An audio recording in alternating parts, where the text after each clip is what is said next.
জানিয়ে দেব গুরুত্বপূর্ণ আপডেট আন্তর্জাতিক সংবাদ। শুরুতেই সংবাদ শিরোনাম, পরে বিস্তারিত।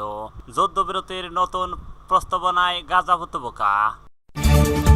এরপর জানিয়ে দেব ইরান নিয়ে ইসরায়েলের সামনে এখন প্ল্যান বি। আরও জানিয়ে দেব ফিলিস্তিনি যোদ্ধাদের কেনার চেষ্টা, কারা আছে পিছনে। সর্বশেষ জানিয়ে দেব আল আকসা ভেঙে থার্ড টেম্পল নির্মাণের প্রচারণায় ইসরায়েল। এতক্ষণ শুনছিলেন সংবাদ শিরোনাম, এবার বিস্তারিত। তার আগে অনুরোধ থাকবে আজকের এই ভিডিও সম্পর্কে আপনার মূল্যবান মতামত। ভিডিওটি ভালো লাগলে লাইক, কমেন্ট ও শেয়ার করে সবাইকে দেখার সুযোগ করে। যুদ্ধবিরতির নতুন প্রস্তাবনায় গাজা উপত্যকা। ফিলিস্তিনের অবরুদ্ধ গাজা উপত্যকায় যুদ্ধবিরতি নিয়ে একটি নতুন প্রস্তাবনা উপস্থাপন করেছেন কাতার মিশরের মধ্যস্থকারীরা। স্থানীয় সময় মঙ্গলবার 21 ফেব্রুয়ারি ব্রিটিশ সংবাদ মাধ্যম বিবিসিকে এমন তথ্য জানিয়েছেন ইসরায়েল হামাস যুদ্ধবিরতির আলোচনার সঙ্গে সংশ্লিষ্ট এক জ্যেষ্ঠ ফিলিস্তিনি কর্মকর্তা। ওই কর্মকর্তার বরাত দিয়ে জানান, নতুন এই প্রস্তাবকে 5 থেকে 7 বছরের জন্য একটি যুদ্ধবিরতি পরিকল্পনা রয়েছে। এতে ইসরায়েল জিম্মিদের বিনিময়ে ইসরায়েলের কারাগার থাকা ফিলিস্তিনি বন্দীদের মুক্তি, যুদ্ধের আনুষ্ঠানিক সমাপ্তি এবং গাজা থেকে ইসরায়েল বাহিনীর সম্পূর্ণ প্রত্যাহারের বিষয় অন্তর্ভুক্ত রয়েছে। এই প্রস্তাব নিয়ে আলোচনা করতে হামাসের জ্যেষ্ঠ নেতাদের একটি প্রতিনিধি দল কায়রো যাওয়ার কথা রয়েছে। আলোচনায় দলটির পক্ষ থেকে প্রতিনিধিত্ব করবেন রাজনৈতিক পরিষদের প্রথম মোহাম্মদ দারবিশ এবং প্রধান আলোচক খলিল আল হাইয়া। প্রসঙ্গত, গত 18 মার্চ ইসরায়েল যুদ্ধে যায় গাজায় পুনরায় বোমাবর্ষণ শুরু হয়। সেই সময় ইসরায়েল হামাস উভয় পক্ষ একে অপরকে যুদ্ধবিরতি ভঙ্গের জন্য দায়ী করে। তবে মধ্যস্থকারীদের নতুন প্রস্তাব নিয়ে এখন পর্যন্ত ইসরায়েল কোনো আনুষ্ঠানিক মন্তব্য করেনি।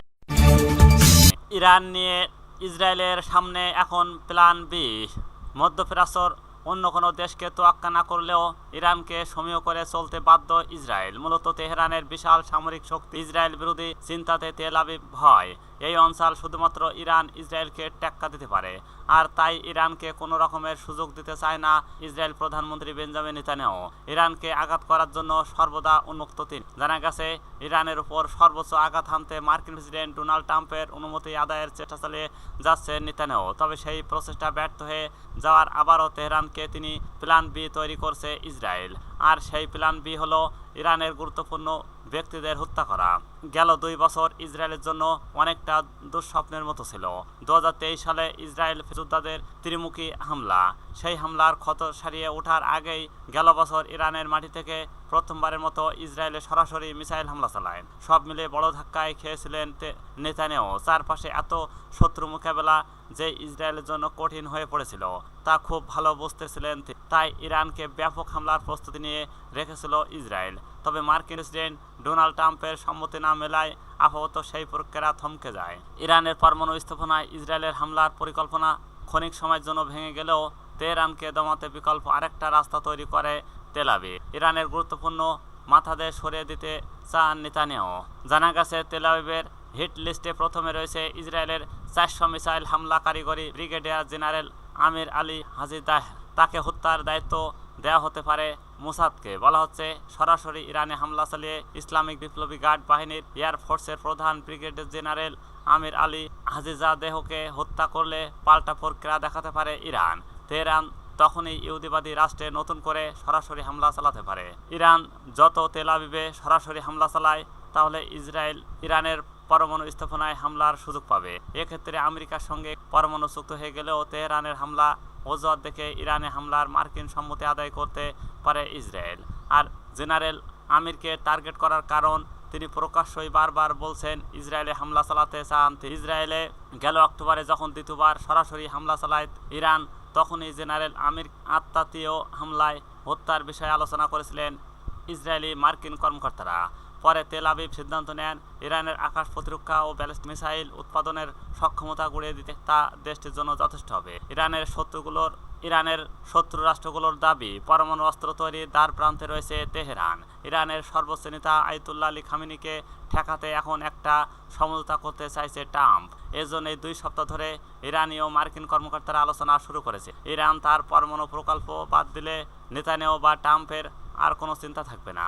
তেমন কিছু না ঘটলেও বিকল্প রাস্তা খোলা রাখতে চাইছেন নেতানিয়াহু। ফিলিস্তিনি যোদ্ধাদের কেনার চেষ্টা, কারা আছে পিছনে। ফিলিস্তিনের অবরুদ্ধ গাজা উপত্যকায় গোপনে ত্যাগ ও নিরস্ত্রকরণের জন্য ফিলিস্তিনি প্রতিরোধ সংগঠন হামাসকে $2 বিলিয়ন প্রস্তাব দিয়েছেন যুক্তরাষ্ট্র। লোভনীয় এই প্রস্তাব ছিল হামাস গোষ্ঠীর পরিবার সহ নিরাপদে বিদেশে চলে যাওয়ার সুযোগও, কিন্তু এক বাক্য সেই লোভনীয় প্রস্তাব প্রত্যাখ্যান করেছেন হামাসের শীর্ষ নেতারা। এই বিষয়ে বিশ্লেষকরা বলছেন, ইসরায়েল গাজা উপত্যকায় শুধু সামরিক অভিযান নয়, চালাচ্ছেন মনস্তান্ত্রিক যুদ্ধ। হামাসকে নির্মূল করতে ব্যর্থ হয়ে এখন অর্থের মোহে দেখিয়ে সংগঠনটির অভ্যন্তরে বিভাজন তৈরির চেষ্টা করছে যুক্তরাষ্ট্র ও তার মিত্ররা। এর পিছনে কাজ করেছে পশ্চিমা গোয়েন্দা সংস্থা ও মধ্যপ্রাচ্যর কিছু বিতর্কিত রাষ্ট্র। সম্প্রতি রাষ্ট্রগুলো সমর্থিত একটি গোপন প্রস্তাব পৌঁছে যায় হামাসের কাছে। বলা হয়, নিরস্ত্রীকরণের পর যদি সংগঠনটির নেতারা যুদ্ধ ত্যাগ করে পরিবার নিয়ে নিরাপদ আশ্রয়ে চলে যান, তাহলে তাদের হাতে তুলে দেওয়া হবে $2 বিলিয়ন। মূলত এটি ছিল এক প্রকার আত্মসমর্পণের বিনিময়ে মোট অর্থের প্রস্তাব।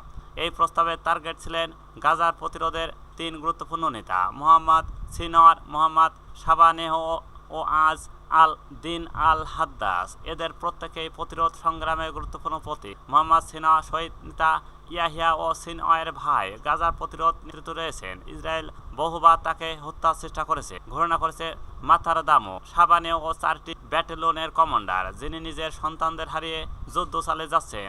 আর আল হাদ্দাদ 7 অক্টোবর ঐতিহাসিক হামলার আগেও দিন যোদ্ধাদের সম্মুখ প্রতিরোধ ডাক দিয়েছিলেন। তাদের সামনে এই প্রস্তাব তুলে ধরা হয়, চুপচাপ চলে যান, সংগঠনকে নিষ্ক্রিয় করে দিন, বিনিময়ে পেয়ে যাবেন $1 বিলিয়ন জীবন। প্রত্যুত্তর আসে এক বাক্য, আমরা বিক্রি হব না।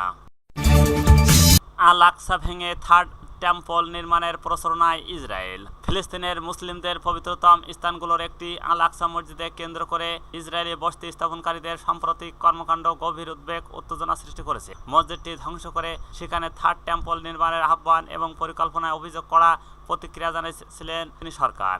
কাতার ভিত্তিক সংবাদ মাধ্যম আল জাজিরার বরাতে জানা গেছে, সম্প্রতি হিব্রু ভাষায় সামাজিক যোগাযোগ মাধ্যমে এমন কিছু পোস্ট ছড়িয়ে পড়েছে যেখানে আল আকসা মসজিদে হামলার উস্কানি এবং সেই জায়গায় নতুন ইহুদি উপাসনালয় নির্মাণের আহ্বান জানানো হয়েছে। বিষয়টিকে ফিলিস্তিন কর্তৃপক্ষ অত্যন্ত উদ্বেগজনক বলে উল্লেখ করেছে এবং আন্তর্জাতিক সম্প্রদায়ের দৃষ্টি আকর্ষণ করেছে। শনিবার 19 এপ্রিল ফিলিস্তিন পররাষ্ট্র প্রবাসী মন্ত্রণালয় জানান, এই ধরনের আহ্বান শুধু ধর্মীয় অবমাননা নয়, বরং এটি সরাসরি বিশ্বের অনুভূতিতে আঘাত এবং পবিত্র স্থানের লিতা নষ্টের চেষ্টা। তারা সতর্ক করে দিয়ে বলেন, এই প্রচেষ্টা জেরুজালেম ও ইসরায়েলি আগ্রাসনের অংশ এবং ধর্মীয় সহিংসতা উস্কে দেওয়া কৌশল। সম্প্রতি বুদ্ধিমত্তার AI মাধ্যমে তৈরি একটি ভিডিও আরও উদ্বেগ বাড়িয়েছে। এতে দেখানো হয়েছে আল আকসা মসজিদ করে সেখানে তৃতীয় ইহুদি গড়ে তোলার আগামী বছর জেরুজালেম শিরোনামের এই ভিডিওটি সামাজিক যোগাযোগ মাধ্যমে ছড়িয়ে পড়ে এবং মুসলিম বিশ্বে তীব্র প্রতিক্রিয়ার জন্ম দেয়। ফিলিস্তিনের মতে আল আকসা শুধু একটি ধর্মীয় স্থান নয়, এটি তাদের জাতীয় পরিচয়ের প্রতীক। ইসলাম ধর্মাবলম্বীদের জন্য এটি তৃতীয় সর্বোচ্চ মর্যাদা সম্পন্ন পবিত্র স্থান। যদিও প্রাঙ্গণের প্রশাসনিক দায়িত্ব জর্ডানের হাতে, ইসরায়েল বাহিনী নিয়ন্ত্রণ করছে প্রবেশ ও নিরাপত্তা ব্যবস্থা। অন্যদিকে ইহুদি ধর্মাবলম্বীদের একটি অংশ বিশ্বাস করে এই স্থানে প্রাচীনকালে প্রথম ও দ্বিতীয় টেম্পল ছিল, যা রোমান সাম্রাজ্য খ্রিস্টপূর্ব 70 সালে ধ্বংস করে। সেই ঐতিহাসিক পটভূমিকে সামনে রেখে তারা এখানে মন্দির নির্মাণের দাবি আন্দোলন চালিয়ে যাচ্ছে। ডানপন্থী ইসরায়েল রাজনীতিবিদরা এই দাবি আরও জোরদার করছে। তৃতীয় জাতীয় নিরাপত্তা বিষয়ক ইতামার বেন গভীর 2024 সালের আগস্টে আল আকসা প্রাঙ্গণে টেম্পল মাউন্ট স্থাপনের ঘোষণা দিয়ে বিতর্কে জড়ান।